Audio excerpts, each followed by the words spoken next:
Hello, my name is Laurel and today I have for you a little wrap up of everything I read in January and February of this year. I actually didn't get that much read at the very start of the year because I was at my mom's house in America and she just had a lot of activities planned. But as soon as I got back here to Edinburgh, which is where I'm living at the moment, I got right back into it. The first thing I picked up was I'll Be Gone in the Dark by Michelle McNamara, which was a birthday gift from my lovely boyfriend. This tells the story of the Golden State Killer who was active in California in the 70s and 80s and had an unsettling number of victims. What I think this novel does really well is capturing the feeling of what it was like to live in one of these communities that was terrorized by this man.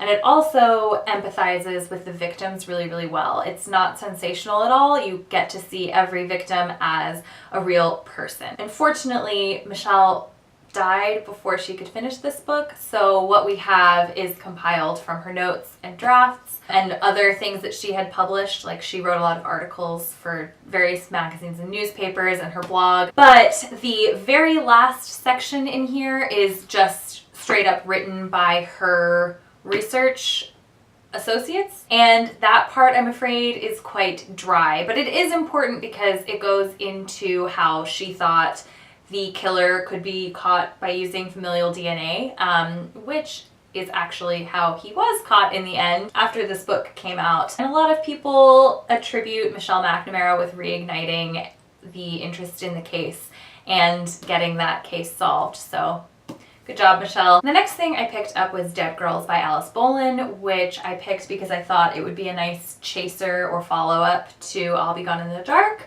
because it is meant to be literary criticism about how we tend to use the murders of women as sort of catalysts or instigators for the stories of men in a lot of fiction. Unfortunately, it's not really that. This is more a collection of personal essays about Alice Bolin's childhood and her experience moving to LA when she was a young woman, right out of college, and it has a lot of pop culture references sprinkled through. The first few essays are explicitly about this topic, but still in a way that is not super critical, in my opinion. It's more just sort of how she feels. Weirdly, what I think is the longest essay in this is just a diatribe about her dad's book taste that then in the middle, apropos of nothing, is like,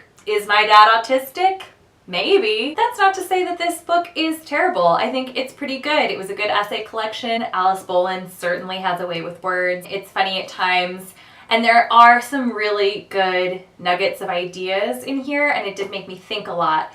I just think this is a marketing failure. The next book that I read was Pride and Prejudice by Jane Austen. This is a reread for me, but I had not read it since I was probably 13. I mean, Pride and Prejudice, what can I say? It's one of the best books ever written. It's one of my favorites. I actually reread all of Jane Austen's books 2 years ago, like in 2017, and it was a really fun and pleasant experience, and I had actually just been saving Pride and Prejudice for last. It brought me a lot of joy to read Pride and Prejudice again, and yeah, it definitely won't be the last time. So the next thing that I read was The Art of Asking by Amanda Palmer, which I had heard from a lot of booktubers was a really great audiobook to listen to. So that's what I did. I was just in the mood for something kind of uplifting, and that's what I picked. I would say that previous to listening to this audiobook, my only experience and knowledge of Amanda Palmer was having had Coin-Operated Boy on my iPod when I was 13. But turns out she's a really interesting lady. She's done a lot of things. She's really open about her art. She's very pro-creation, not like creationism. She's pro-creativity. This is a memoir slash self-help book about sort of Amanda's creative journey,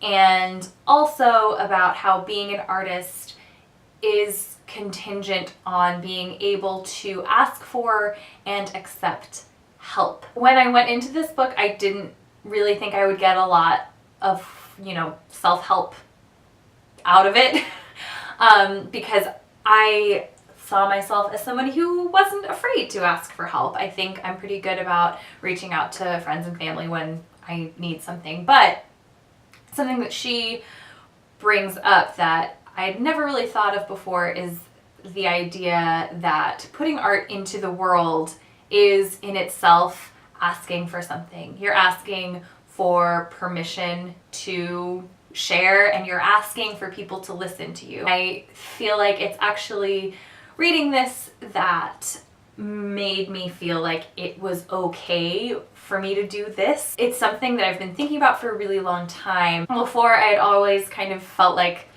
I had no right to ask for people to listen to what I had to say about books or about anything. Really. That's dark. Thanks, Amanda Palmer. The next thing I read was 3 Things About Elsie by Joanna Cannon. This book is about an elderly woman who is living in an assisted living facility. She has sort of the early symptoms of dementia, and they're just sort of living their old lady lives when a new resident appears at the facility who seems to be someone from their past. This book is a little bit of a mystery, but it's mostly, for me, I think, a character study of this woman, Florence, who is kind of a contradiction. She can be very, very kind, but she can also be very ornery. And a lot of the people who work at the care facility where she lives don't seem to really like her very much. And every character is really distinct and well-formed. This book was just really, really sweet. I would recommend it to anybody who just wants something that's like nice, but also kind of page-turny. It reminded me a lot of Eleanor Oliphant is Completely Fine, which was a big release last year, in that it sort of has themes of how small things and small acts of kindness can have a huge effect in somebody's life. And also, I would say both protagonists in these books, they sort of live on the margins of society a little bit, in that they're both different and they're both people that most people don't really pay that much attention to. I really liked this one, and it made me want to read Joanna Cannon's other book, The Trouble of Goats and Sheep, something like this, but I think I'll save it for the summer because I believe it's about a heat wave. Next, I read English Animals by Laura Kaye. This is the story of a 19-year-old Slovakian girl named Mirka who comes to work on an English estate.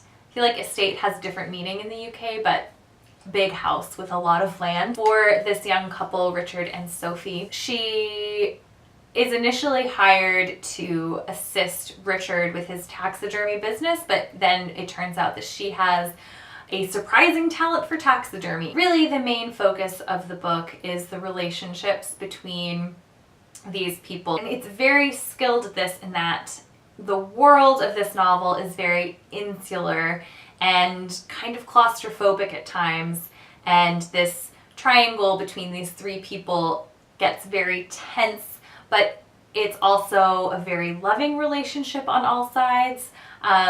So it's about the complexity of human relationships. It's also about class. It's also about immigration, and it's about xenophobia, and it's about England, and it's about Europe, about. And Mirka herself, who is the narrator, has a very sharp eye for social commentary. Another thing I think this book does really well is showcasing the dark and light that is inside everybody. One of the characters is very warm and fun and kind, and yet very cruel at times and terrifying. And I think it just really does a great job of showing how nuanced humans are. Next, I read Grace and Fury by Tracy Banghart. This my mother gave me for Christmas because it's actually written by one of her former students. This is sort of YA speculative, I guess, which is something I really haven't picked up in a few years. So I went into this with low expectations, but it exceeded them. So that's good. This is about 2 sisters who live in a society where women have no rights. They can essentially work for factories, or they can clean houses, or they can be wives. But there is one role for women that is prized above all else, and that is to be a grace for the ruler of their kingdom. And every 3 years, the ruler chooses 3 women to be his graces, who are essentially concubines. So Serena is beautiful and has been groomed all her life to be a grace. She has talent, she has manners. And her sister Nomi is bookish and rebellious and has illegally learned to read. So they go off to the capital in hopes that Serena will be chosen as a grace, and Nomi goes with her as her handmaid.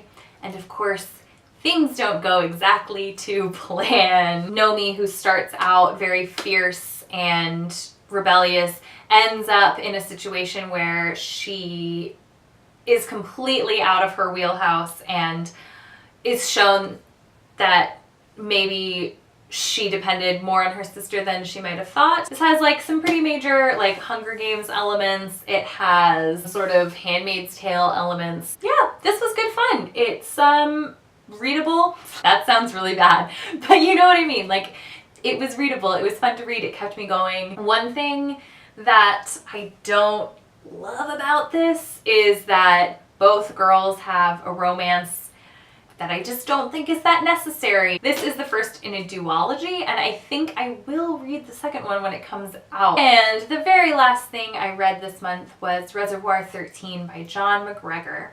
This, I think, was longlisted for Man Booker a couple years ago, and that does not surprise me at all. This is about a village in England's Peak District where a 13-year-old girl goes missing one New Year's Eve and is never found. And we follow the people of the village over the course of 13 years. There's no doubt that this is a very skilled novel. Is it enjoyable? I listened to this on audiobook and I almost DNF'd it like 17 times. And then at one point I was suddenly halfway through and I just felt like I had to know what was going to happen because I had seen the characters live for like 8 years, so I just had to see where it ended. But I will say that if I had been reading this in physical copy, there is 0% chance that I would have finished it. So what is really good about this book is that it does an excellent job of capturing the sort of bittersweet nature of the passage of time. We see lots of really wonderful things happen, but they're gone in an instant. Because every chapter is 1 year and you only get a couple sentences about every character. Another small critique I have about this book is that it seems very heterocentric to me. Here we follow at least 24 characters over 13 years of their lives, including a group of children who grow up into adults, and we see lots of straight relationships develop from start to finish over the years. And there is one lesbian relationship, and it's in the last chapter. He says, oh yes, and by the way, these 2 women, they're in love and they live together now, and they have been for a while. That just kind of rubbed me the wrong way a little bit. Okay, so I'm starting to lose the light, and I've been talking for a million years. Thank you for sitting through this video and listening to what I have to say. I have links to other things in this part. Bye!